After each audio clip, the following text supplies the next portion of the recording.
ہمارے لیے آج کا کلام اعمال کی کتاب اس کا 2 باب اور اس کی پہلی آیت سے 13ویں آیت تک پڑھیں گے۔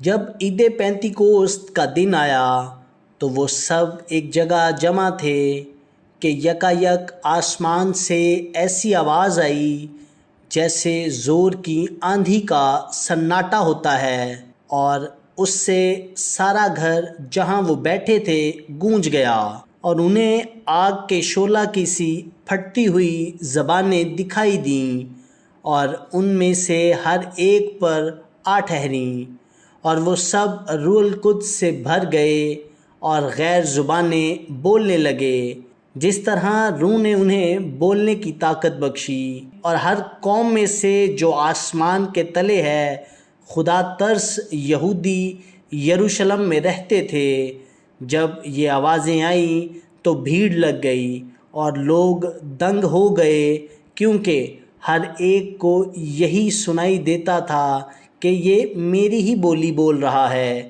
اور سب حیران اور متعجب ہو کر کہنے لگے، دیکھو یہ بولنے والے کیا سب گلیلی نہیں؟ پھر کیوں کر ہم میں سے ہو کر اپنے اپنے وطن کی بولی سنتا ہے؟ حالہ نہ کہ ہم پارتھی اور مادی اور الامی اور مسوپتامیہ اور یہودیہ اور کپدوکیہ اور پونتوس اور آسیہ اور فروگیا اور پمفیلیا اور مصر اور لبوا کے علاقہ کے رہنے والے ہیں، جو کرینے کی طرف ہے، اور رومی مسافر خواہ یہودی خواہ ان کے مرید اور کریتی اور عرب ہیں، مگر اپنی اپنی زبان میں ان سے خدا کے بڑے بڑے کاموں کا بیان سنتے ہیں۔